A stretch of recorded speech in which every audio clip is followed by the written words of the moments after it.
இந்த big bang பெருவெடிப்பில் பிறந்த இந்த உலகம் எப்பொழுதும் ஒரு பக்கம் வெளிச்சமாகவும் இன்னொரு பக்கம் இருட்டுமாக இருக்கும்.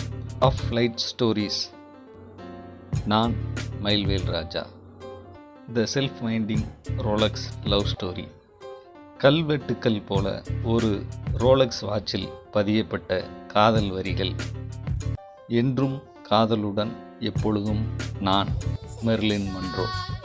அதாவது Jack with love always from Marilyn Monroe. 1962.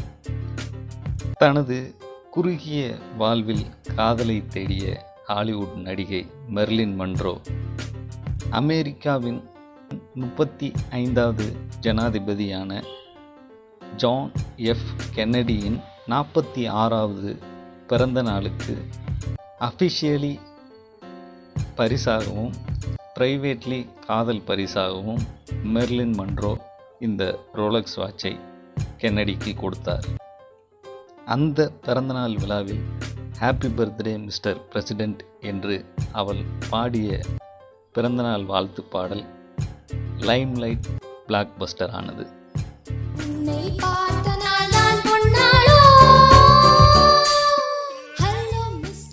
ஆனால் மெர்லின் மன்றோ காதலுடன் கொடுத்த அந்த ரோலக்ஸ் வாட்சை ஜான் எஃப் கென்னடி தனது வாழ்நாள் முழுவதும் அணியவே இல்லை. ஏனெனில் விவரம் தெரிந்த அவரது மனைவி ஜாக்குலின் பெர்னாண்டஸ் கெடுபிடி அப்படி. ஜான் எஃப் கென்னடி மெர்லின் மன்ரோவை காதலித்தாரா என்பதே ஒரு பெரிய கேள்விக்குறிதான். அவர் மெர்லின் மன்ரோவை தனது தம்பிக்கு கைமாற்றிவிட்டதாகவும் ஒரு வதந்தி உண்டு. இதற்கு முன்பு ஏற்கனவே திருமணமாகி 3 முறை விவாகரத்து பெற்ற மெர்லின் மன்றோ விரக்தியின் உச்சத்திற்கே சென்றார்.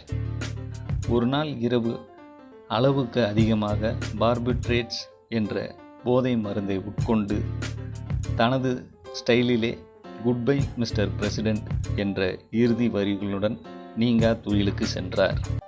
மெர்லின் மன்றோ மறைந்த 20 வருடங்களாக அவளது 2வது கணவர் ஜான் டி மேகியோ என்ற பேஸ்பால் வீரர் அவளது கல்லறைக்கு வாரம் 2 முறை சென்று மலர் வளையம் வைக்க உலகம் அவள் காதலிக்கப்பட்டாள் என்று தெரிந்து கொண்டது. ஆனால் அவள் இன்றும் யாரும் அணியாமலே அந்த செல்ஃப் ஃபைண்டிங் ரோலக்ஸ் வாட்ச் ஓடிக்கொண்டுதான் இருக்கும் ஏதாவது ஒரு இருட்டு அறையில்.